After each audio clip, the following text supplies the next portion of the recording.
आज सरदार तारिक मसूद साहब ऑनरेबल जज सुप्रीम कोर्ट की सरबराही में 3 रुकनी बेंच ने मिस्टर जस्टिस अतर मिनिल्ला साहब, मिस्टर जस्टिस मंसूर अली शाह साहब ने, जैसे कि आपने सब ने देखा और सुना, तकरीबन 4 घंटे की समाअत के बाद इमरान खैमत खान न्याजी साहब की और शाह महमूद कुरैशी साहब की आज जमानत साइफर केस में मंजूर की है। ये तकरीबन 4 घंटे के दलाइल सुनने के बाद जो अहम बात आपको बताने के लिए कि सुप्रीम कोर्ट ने बार बार ये चीज आज ऑब्जर्व की कि ये इस केस में साइफर डॉक्यूमेंट कभी बाहर गया ही नहीं है। तो ये साइफर डॉक्यूमेंट आप एक्सप्लेन करें कि साइफर का बाहर जाना तो यहां पर बनता ही नहीं है, ना रूल्स के मुताबिक, ना फॉरेन ऑफिस के मुताबिक, ना प्रोसिक्यूशन केस के मुताबिक। दूसरी जो अहम बात बार बार आज जिसको प्रोसिक्यूशन से कन्फ्रंट किया गया कि वो फॉरेन पावर बताएं, वो एनिमी स्टेट बताएं जिससे जो मुस्तफीद हुई, जिसको फायदा पहुंचा या फायदा पहुंचाया इमरान खान साहब ने। ये तकरीबन बात 10 से 12 दफा मुख्तलिफ अंदाज में पूछी गई जिसका सरकार के पास कोई जवाब नहीं था। फाइनली जो साइफर केस इतनी तेजी से चला आ रहा है 15 अगस्त से, और 15 अगस्त से उसमें इमरान खान साहब और शाह महमूद कुरैशी साहब की गिरफ्तारी बिला जवाज फेडरल इन्वेस्टिगेटिंग एजेंसी ने कर रखी है। और आज दिन तक जो ट्रायल जज हैं उन्होंने भी जमानत खारिज की और इस्लामाबाद हाई कोर्ट के फाजिल जज साहब ने भी ये जमानत खारिज की। उसको आज तीनों जजेस ने यूनानिमसली एक आवाज से उस केस को भी मुस्तरद किया, फर्दर इंक्वायरी भी पाई, और साथ ही साथ उन्होंने कहा कि ये पॉलिटिकल विक्टिमाइजेशन अगर ऐसी चलती रहेगी तो लेवल प्लेइंग फील्ड कैसे मिलेगी। Imran Khan is the leader of popular political party Pakistan Tehreek Insaf. Elections 8 फरवरी को हैं, उससे पहले। और ये कैसे पता चलाया जा सकता है? आज बार बार जो बात सामने आई, जो एक तासुर चल रहा था कि ये केस सजाए मौत का केस है या उम्र कैद का केस है, आज सरकार ये साबित नहीं कर सकी कि ये सजाए मौत या उम्र कैद का केस है। उनको बहुत अपॉर्चुनिटीज मिली, और आज आके अगर कोई बात बनती है तो वो सिर्फ 2 साल की बनती है। तो यूनानिमसली शॉर्ट ऑर्डर पास हुआ, और शॉर्ट ऑर्डर में ये जमानतें आज 4 घंटे के दलाइल के बाद। सो मेरा ख्याल है कि बहुत दिनों के बाद साइफर केस की हवा निकल चुकी है, एक बात का बतंगड़ बनाया गया, और आज साइफर केस अपने अंजाम को पहुंच गया जैसे इसमें बेल। और ऐसी ऑब्जर्वेशंस आई हैं, ऐसे व्यूज एपेक्स कोर्ट के, सुप्रीम कोर्ट ऑफ पाकिस्तान के आ गए हैं, जिनको अब ट्रायल में संभालना सरकार के लिए बहुत मुश्किल है। मेरा ख्याल है बेहतर ये होगा कि अब वो किसी और केस की तरफ जो है वो रुख करें, जो कि एक ट्रेंड चल रहा है अनफॉर्चुनेटली कि एक के बाद एक मुकदमा। फेडरल इन्वेस्टिगेटिंग एजेंसी इससे पहले भी आपको मालूम है फॉरेन फंडिंग केस में किस्मत आजमा चुकी है, कामयाब नहीं हुई। 3 FIRs दी, कामयाब नहीं हुई। सो जब तमाम मुकदमात खत्म हो गए, दहशत गर्दी के, कत्ल के, सेडिशन के, म्यूटनी के, तो उसके बाद फिर रुख फाइनली साइफर के मुकदमे की तरफ किया गया।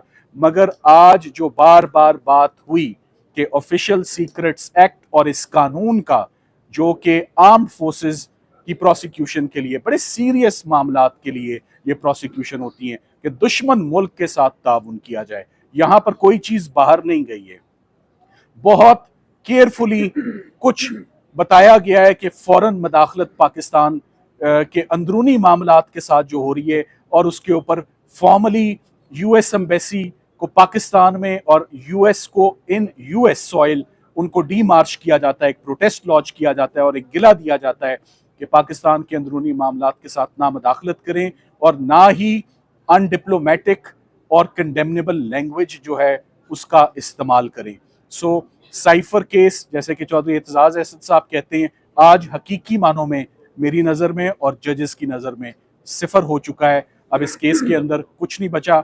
हमारे साथ अली बुखारी साहब ने आज बड़े ज़बरदस्त दलाइल दिए शाह महमूद कुरैशी साहब के बिहाफ पर, और दोनों पटिशनर्स को एक ऐसा मौका भी आया कि शाह महमूद कुरैशी साहब का केस सुनते हुए ऑनरेबल जजेस ने कहा कि हमने कह दिया कि उनकी स्पीच में कुछ ऐसा नहीं है कि उन्होंने कोई जुर्म कमिट किया हो, no offence is made out. So unfortunate बात है कि एक फॉरेन प्राइम मिनिस्टर, एक फॉरेन मिनिस्टर को आपने इतने अरसे से 125 दिन से आपने उनको जेल में रखा हुआ, बेजा रखा, बिला वजह रखा। इसका अजाला कौन देगा? ये अब देखते हैं, ये वक्त ही बताएगा। सो ये पॉलिटिकल विक्टिमाइजेशन की जो एक वेव है, this must stop, this must discontinue. और जो फ्री एंड फेयर इलेक्शंस हैं और लेवल प्लेइंग फील्ड की बात आज ऑनरेबल जजेस ने भी की, वो आज आई होप कि आज के बाद वो प्रोवाइड की जाए और आगे इसमें बढ़ा जाए। मेरे सलमान साथ साहब, जो इस वक्त ज्यादा अहम सवाल है वो इलेक्शंस का है, क्योंकि इमरान खान एक बड़ी सियासी जमात के लीडर हैं। क्या उनकी रिहाई अमलन हो पाएगी, ये सवाल बहुत अहम है, क्योंकि इससे पहले तोशाखाना में रिहाई के ऑर्डर्स आए, जमानत मंजूर हुई, but Imran Khan still in jail. तो क्या इमरान खान की रिहाई के लिए मजीद क्या करना होगा? कौन से आपके पास ऑप्शंस हैं? क्या हर्डल्स हैं? अभी कितने केसेस में देखिए, गिरफ्तारी है? आज बहस में 2 से 3 मरतबा सुप्रीम कोर्ट ने ऑब्जर्व किया, हेड ऑफ द बेंच ने, कि इमरान खान साहब की जमानत का 50 सफ़ों पर मुश्तमिल फैसला क्यों दिया गया, इतनी लंबी ऑब्जर्वेशंस क्यों दी गई है, टेंटेटिव असेसमेंट होती है। सो उनके रास्ते में बहुत ज़्यादा मुश्किलात, बहुत ज़्यादा केसेस बनाए जा रहे हैं, गिरफ्तारी एक के बाद एक मुकदमे में की जा रही है। अब देखना यह है, असूली तौर पर तो उन तमाम मुकदमों में आप देख लें कि इमरान खान साहब की तकरीबन इस मुकदमे में गिरफ्तारी से पहले हर मुकदमे में उनकी जमानत कबल अज गिरफ्तारी मंजूर हुई, यानी प्री अरेस्ट बेल उनकी एक्सेप्ट हुई। हमारे आगे जो केसेस आते जाते हैं, हम पूरी कोशिश करते हैं कि वो हेयरिंग्स भी मिलें। अब अनफॉर्चुनेटली एक तो छुट्टियां स्टार्ट हैं और हम बहुत एंशियस थे कि ये हेयरिंग आज पाए तकमील तक पहुंचे और आज इसमें फैसला आए, जो कि हम अप्रिशिएट करते हैं कि बेंच ने बहुत पेशेंट हेयरिंग हमें भी दी और सरकार को भी दी। खुल के हमने भी अपना केस प्रेजेंट किया और उनको भी मौका मिला। फर्क ये था कि इमरान खान साहब को अकेला मैं रिप्रेजेंट कर रहा था, शाह महमूद कुरैशी साहब को अकेले अली बुखारी साहब रिप्रेजेंट कर रहे थे, मगर एक कमजोर केस को संभालने के लिए 3 लीडिंग क्रिमिनल लॉयर्स इस्लामाबाद के वो तैनात थे, वो डिप्यूट थे कि इस कमजोर केस को किसी तरह संभालें। मगर एंड में कमजोर केस एक्सपोज होता ही होता है, it's a matter of when. So आज फाइनली सुप्रीम कोर्ट में ये केस बुरी तरह से एक्सपोज हो गया है। महमूद कुरैशी साहब इस वक्त वो इस ऑर्डर के बाद, शॉर्ट ऑर्डर के बाद, वो रिहाई के हकदार हैं और उनको फौरन रिहा करना चाहिए। और इमरान खान साहब की भी प्री अरेस्ट बेलें बहुत सारी जो हैं वो कंफर्म हो चुकी हैं और बहुत सारी दोबारा ट्रायल जजेस के पास हैं। सो खान साहब की भी रिहाई अगर किसी और केस में मतलूब नहीं है, वो केसेस जो हैं वो भी आपके पास, आपके सामने, आपके नोटिस में ही हैं। वो एक कैंपेन चल रही है पॉलिटिकल विक्टिमाइजेशन की, मगर जो सबसे बड़ा केस, बात का बतंगड़, जिसे अंग्रेजी में to make a mountain out of a mole hill कहते हैं, वो आज माउंटेन जो है वो बुरी तरीके से गिरा है। हमारे ऊपर नहीं गिरा, वो सरकार के ऊपर गिरा है और FIA के ऊपर गिरा है।